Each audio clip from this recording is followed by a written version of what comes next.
I've always quite liked the look of early P-51 Mustangs. Perhaps not as famous as the later D variants and onwards, but still a subject I like to build. Hello everyone, I'm Matt, this is Model Minutes, and join me on the workbench today as I build and review the Academy P51B/C in 1/72 scale.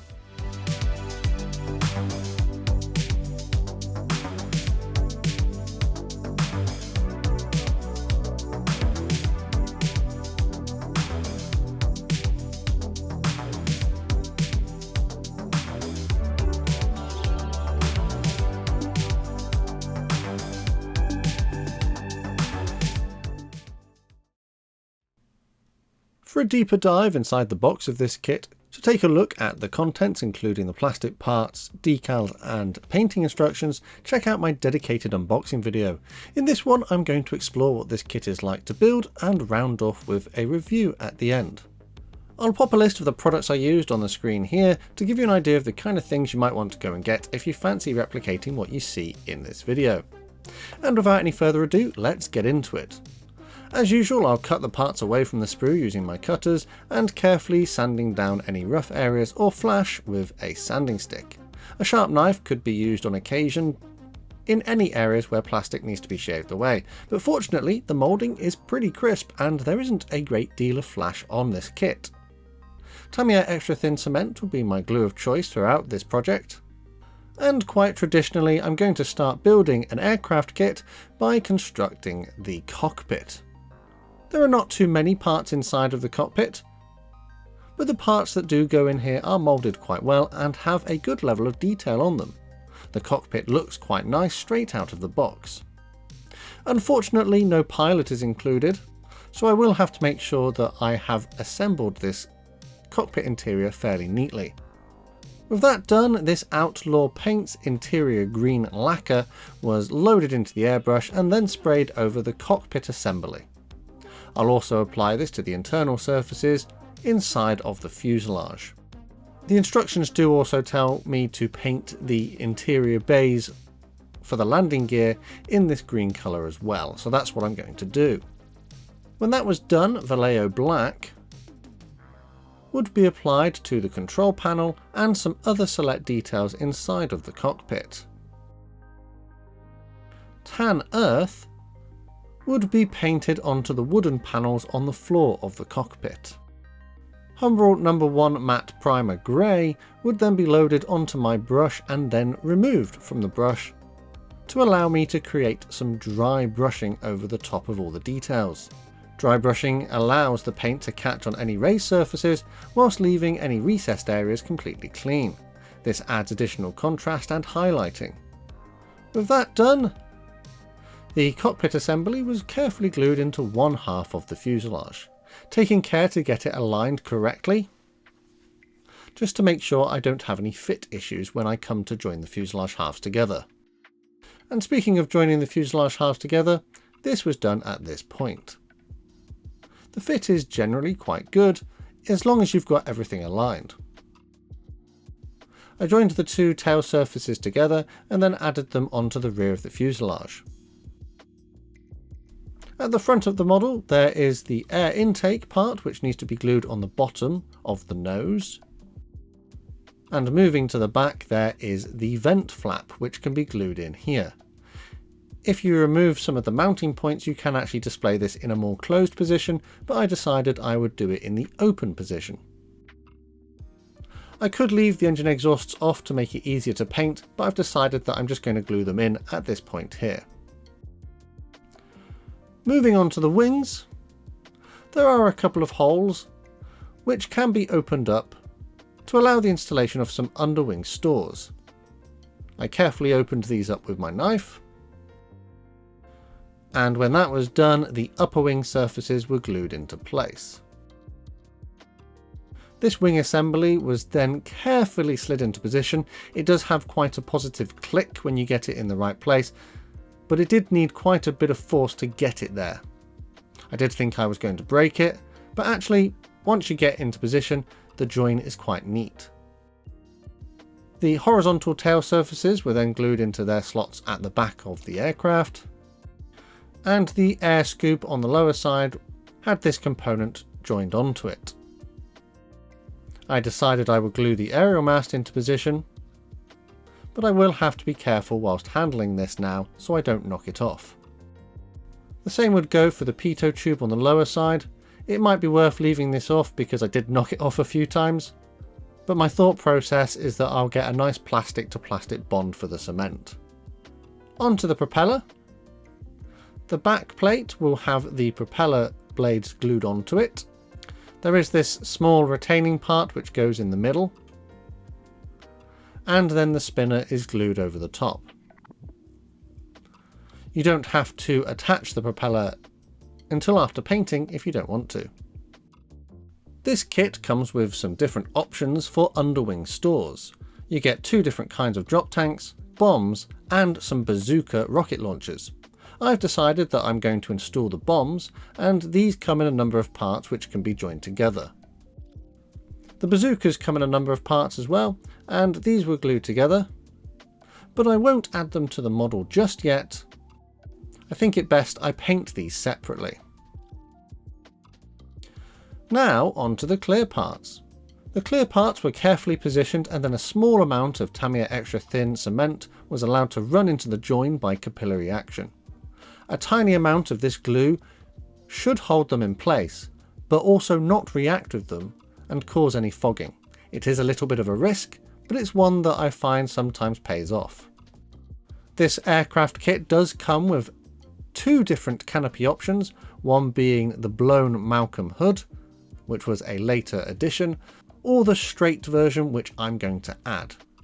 Interestingly, you do get an open option for the canopy if you would like to install that as well, but I've decided I'm going to go for the closed option. With those canopy parts now glued into position, I've spent a little bit of extra money, and I'm going to use this Montex mask to protect the various panels. Montex masks are not very expensive, but I have struggled a little with them in the past. Although they generally do appear to be sized correctly, I find the tape that they're cut onto is a little bit too thick and doesn't always conform to the surface of the clear parts. I peeled the various parts off and attached them to the relevant panes in the correct places.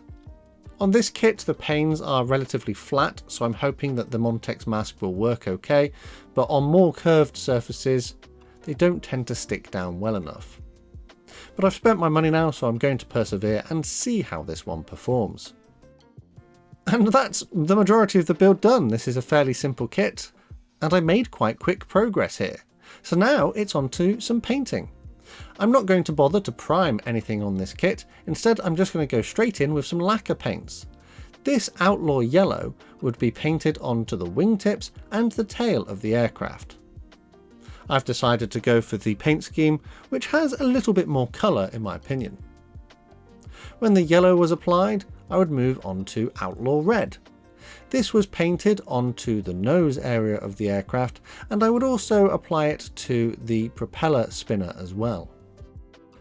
Tamiya also makes some lacquer paints, and this LP11 silver would be loaded into the airbrush and then sprayed over all of the landing gear components, which I've not yet added onto the aircraft, and then it would be applied to the rest of the model. You can see that I've masked the yellow and red areas that I want to protect, and this silver was applied over all of the bare plastic. I could have applied a black gloss primer layer to this, but actually I just want to see how this silver lacquer will perform straight onto the plastic. You'll notice on the underside I did actually use the main landing gear covers as masks, but the sort of doors for the legs don't really fit, so I've had to use tape here instead. Because of this, I'm going to remove the tape, and there's a small amount of the main door which is going to need a little touching up. But on the whole, it appears that the gear bays have been masked quite effectively. I am going to use this Army Painter black primer though, and this was sprayed onto the bombs, the bazookas, and the wheels. I've already masked the centres of the wheels using the Montex masks. When that was done, US Air Force Olive Drab from Vallejo, and this would be sprayed onto the bombs and the bazookas. I'd also mask up the sides of the nose and spray this on as the anti-glare panel on the top of the aircraft. And with that done, painting is pretty much complete, so it's time to move on to the decals. In this kit you do actually get 3 different decal schemes to pick from.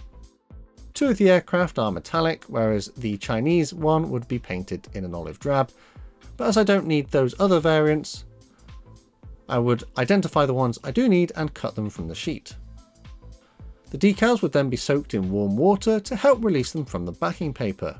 And if you get your brush water mixed up with your cup of tea, don't ever make that mistake again with one of my brush water mugs. Check out the merch store and it helps support the channel. So my decal application process is generally going to be the same as I've done in many of my other builds. The decals would be slid into position, carefully manipulated, and then the setting solutions I will use, Microset and Microsol, would be applied in concert to the transfers to try and soften them into the surface details. Now, whilst there aren't that many transfers in this particular paint scheme, and the transfers are printed to a reasonably nice quality, the thing with Academy is that they do have a slightly inconsistent quality with their transfers. These ones in particular were a little thick and a little papery. I found that they really didn't want to soften into the surface details despite my repeated applications of the setting solutions. It's a bit of a shame because this has been a really nice build so far and the details on the kit are really good, and I would love to see the decals settle into those panel lines, but they just don't really want to.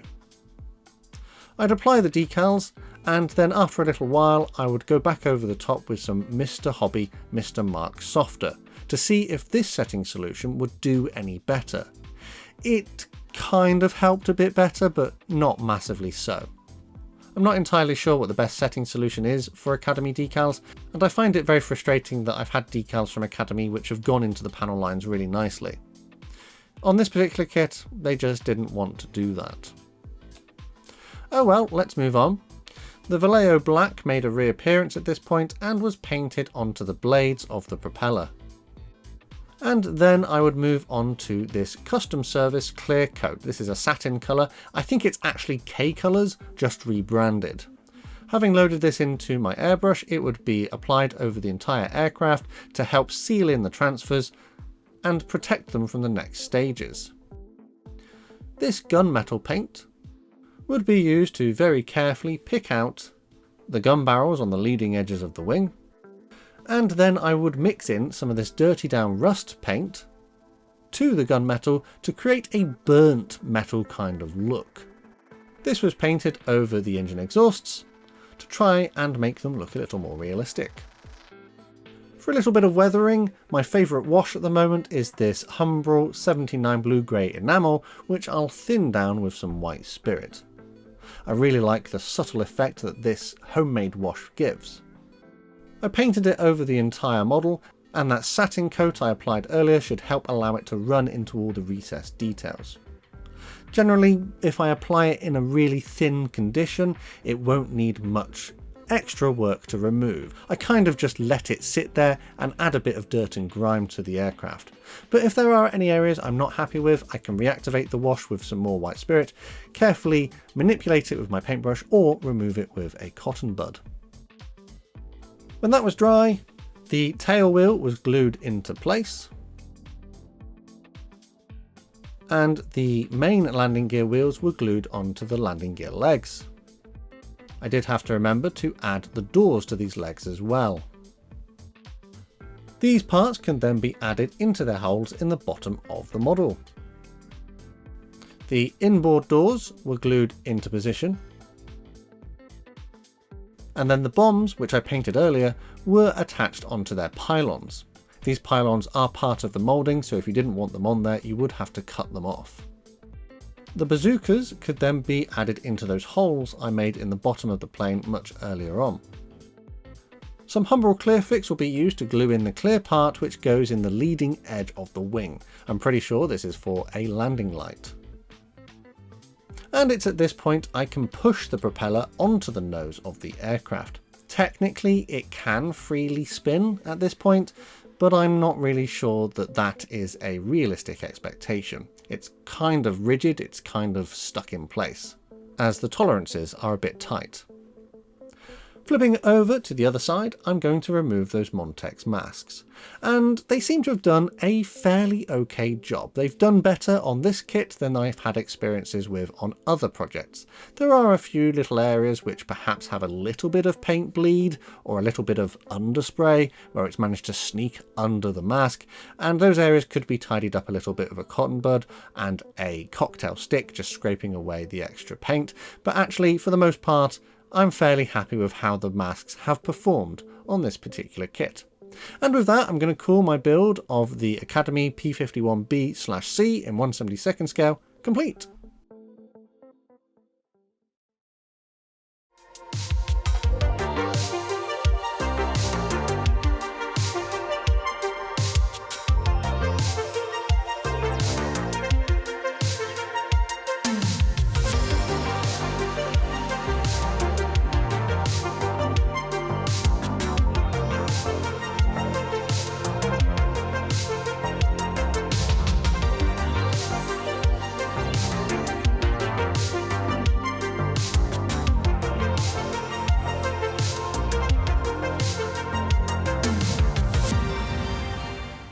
And that's another build under the belt. So what do I think of this one?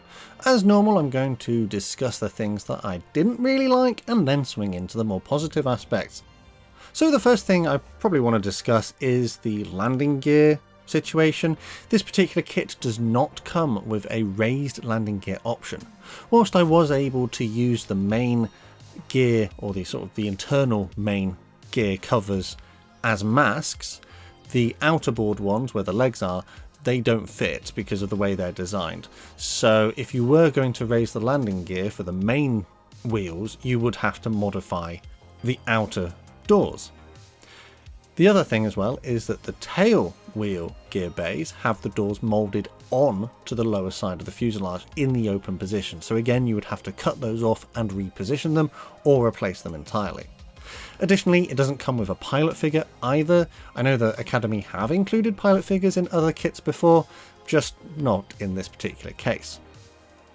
So a flying aircraft is a little bit out of the question unless you're willing to make some modifications. The painting instructions in the kit come in black and white, which can be a little bit confusing at times, but actually in this particular build I think I managed to follow them pretty accurately. I think the main problem with this kit are the included decals. Whilst they are printed to a reasonably nice quality, I found them to be far too thick, as I mentioned earlier, and they just don't conform to the surface details. It is a bit of an inconsistency with Academy because I've had some decals from them which are quite thin and go on quite nice, and in other cases like this where they're a bit thick and don't really want to play. I think if Academy addressed the decal issue, this would be a really fantastic little kit. But that being said, if I swing on to the more positive aspects, you do get a choice of 3 different paint schemes included in this kit, which makes it quite good value for money. And whilst this kit doesn't necessarily have some of the other options that similar kits in other manufacturers' ranges have, like lowered flaps and things like that, actually the level of detail was pretty decent, and you do actually get the option to have different kinds of canopy, including a Malcolm hood if you're going to use one of those, or an open option if you would prefer. The level of detail is pretty nice. The fit of the parts was pretty much, I want to say almost flawless. I didn't use any filler. All I needed to do in a few places was a little bit of sanding. The level of flash was pretty low as well, and the moulding was really crisp, with a good selection of raised and recessed details in places. Given that this tooling actually dates from 1999, I think they did a really good job. The particular boxing that I have here though dates from 2012 onwards, and there are a variety of different boxings of this kit out there if you want to look for one of them. But yeah, a 1999 tooling, this still holds up pretty well to modern standards. So it's my understanding that the P51B and the P51C were basically identical, it just kind of depends on where they were manufactured in real life. So the variant I've got here is, although technically it's a P51C on the outside of the box, inside of the box this paint scheme does say that it's a P51B. I am generally quite happy with how I've managed to build this one. Everything went quite smoothly. I would consider this one to be a bit of a mojo or a weekend build, because in my little book, my little modelling journal, these are books that I've created to help keep a log of my own builds on the workbench, and if you would like to get a copy for yourself to keep a track of your own builds, check out the links below the video. But in here I've written down that this literally took me 2 days to complete, so it was very much a mojo build. Everything just went well, apart from the decals. Perhaps as well the Montex masks didn't quite perform perfectly, but they were kind of acceptable in this build. This is definitely a kit that I would consider purchasing again. Maybe I would try one of the other paint schemes, but it is likely that I could buy this kit and use some aftermarket decals to replicate a different variant. And of course, all of this wraps up inside of a boxing which typically retails for just under £10 here in the UK, which makes it actually pretty good value for money. I have said that the RRP is about £9.99. That seems to be around the average that most sellers are selling it for, but actually in my case you can see that I got it for a little bit cheaper, so a much better value for money kit. So yeah, on the whole, what I would like to say is well done Academy. This is a solid build, a fairly decent kit, and it's good value for money. Definitely something I would consider building again in the future if I fancy something that's going to be fairly quick, simple, and enjoyable to build. And with that, I'm going to call this one here.